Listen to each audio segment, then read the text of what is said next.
hindi pa rin sapat na tawagin ka mabuting ina. Nung isilang ka sa mundong ito, laking tuwa ng magulang mo, at ang kamay nila iyong ilaw. Alam mo ba, pag maluloko ka na magsusukan, hanggang paglaki mo, maluloko ka na dyan! Hanggang sa magkaasawa ka, magkaanak ka, mapapabayan mo ng buhay mo, maluloko yung buhay mo! Huwag mo naman siyang sigawan, no? Hindi ito kinakausap ko! Ikaw rin naman ah! Ginagawa mo yung gusto mo! Eh ba't kami hindi pwede? Sa gabi, Wala akong ginagawang masama! Akala mo lang wala! Pero meron! Meron! Meron! at sa umaga na may talong. Mga anak, alis ulit si Mama ha. Mag-a-abroad ulit si Mama. Para to sa inyo. Oh, Ayun ba't iris-under yung mga mukha niyo? malaki ka na, hindi pa ba kayo sanay? nais mo'y maging Sanayin niyo na lamang ang mga sarili niyo sa mga pangakong napapako at sanayin niyo rin yung sarili niyo na wala tayong katulong dito. Ate, tama na. Tortang talong na naman ang ulam. Hindi bale, pag nagpadala ulit yan, marami na naman tayong ulam. Hindi lang ulam ha, t-shirts, bag, pabango, sapatos. Ate, tama na sabi. Ken, anak, pasok na kayo sa kwarto. Anak, pasok mo sa kwarto ha. Sige na anak. Pwede ba? Tigilan mo lang ang pagtawag sa kanila ng anak. Ang inis lang ni Daday yan, mawawala ka rin naman. Ikaw lang naman hindi kumikilala sa aking ini. Os, 1, 2, 5, 6 na linggo. Tingnan lang natin kung hindi si Tita Norma ulit ang magiging nanay niya. Huwag ang gusto mo, Carla ha. Di ba ito yung gusto mo? Pinatutulakan mo kung umalis. Oo, at sana huwag ka nang bumalik. Bastos ka talaga, no? Kanayas na naman? Sige! Lumayas ka! Magbabalik mo sa piso mo! Magpakaputa ka sa mga lalaki mo! Sige! Talagang gagawin ko yan! Sige! Lumayas ka! Magpabuntis ka! Tingnan ko lang kung respetuhin ka ng mga anak mo. Kapag sila lang inuulam nyo at nagpakaputa ka para may saksa ka sa mga simura nila. Alam mo, nagpapasalamat ako sa Diyos dahil hindi sinilang ang dalawang bata galing sa babaeng irresponsable at makasalit tulad mo. Kung magkakaanak man ako, sisiguraduhin kong magkakasama kami sa hirap at ginhawa at hindi ko siya ipagpapalit ng dahilan sa pera! Kapal ng mukha mo! Ang kapal ng mukha mo! Ang utang na loob! Ang kapal ng mukha mo! Wala kang utang na loob! Ikaw ang sumira sa buhay mo! Ikaw ang sumira sa buhay mo! Ang kapal ng mukha mo! Kung ayaw mo sa akin, ayaw ko rin sa'yo! Sana hindi lang kita naging anak. At sana hindi rin ako naging ina mo. At kung iniisip mo na hindi mo ko pinili bilang ina mo, sana maisip mo rin na hindi ko pinili ang buhay na ito para lang sa inyong mga anak ko. At kung iniisip mo na binalik ko kayo sa tiyan ko, sana maisip mo rin na ilang beses kong ginusto na hindi na kayo pinanganak para hindi nyo maranasan ang hirap dito sa mundo. Hindi mo ako naiintindihan! Hindi ko hiniling sa'yo lahat-lahat ng binigay mo sa amin! Hindi ko yun ginusto! Ginusto mo yun! Dahil mahal ko kayo! Mahal ko kayo! Ngayon, sinasabi mo hindi kita naiintindihan? Bakit, Carla? Inintindihan mo ba ako kahit isang beses? Di ba hindi? Dahil sarili mo lang iniisip mo! At ang una mong nilapitan ang iyong What is wrong in your communication? Emotional invalidity and breakdown of communication.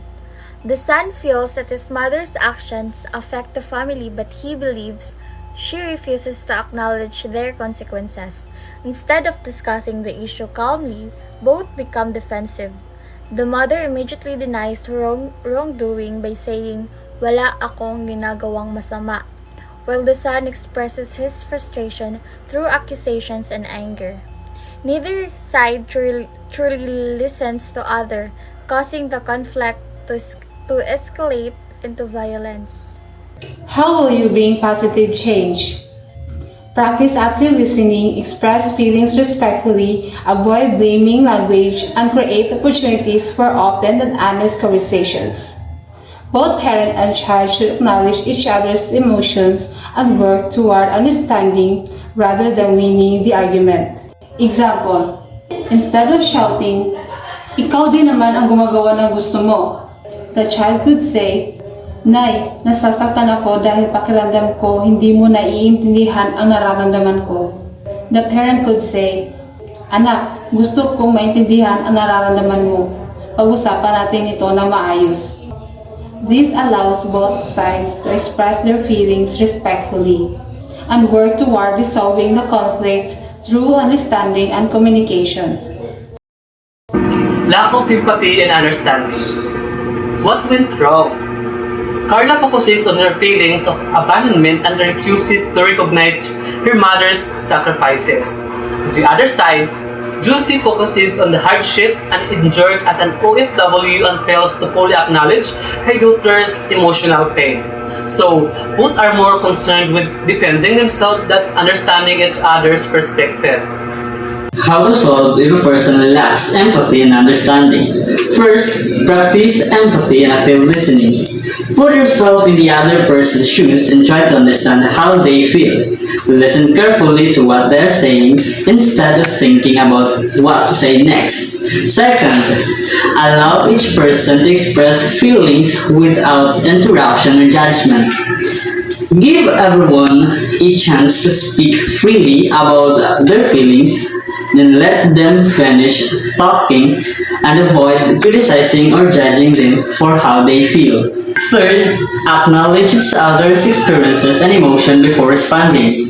Show that you understand and respect what the other person is going through. A simple response like, I understand why you feel that way, can help them feel heard and valued before you share your own thoughts. For example, instead of saying, hindi mo ako naiintindihan or you don't understand me, both people can calmly explain their feelings and listen to each other's reasons. Destructive communication and emotional outbursts. What went wrong? First, the conversation filled with insults, blame, shouting, threats, and hurtful statements. At the start of our conversation, they did not communicate in a kind and respectful way.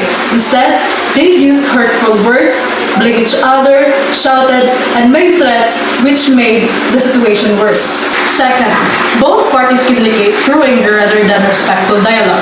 Instead of listening and trying to understand each other's feelings, both of them let their anger control the conversation. Because of this, they weren't able to solve the problem peacefully. Last, the conflict escalates to pushing, throwing loads, and saying things they did not really mean. As the argument became more intense, it turned into physical actions like pushing and throwing clothes.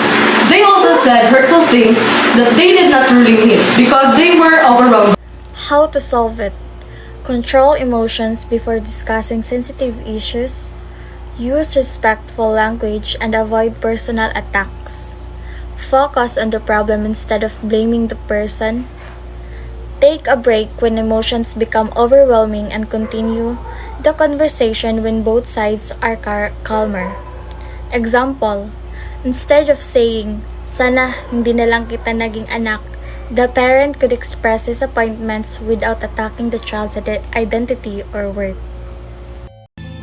Nung isilang ka sa mundong ito, laking tuwa ng magulang mo, at ang kamay nila iyong ilaw.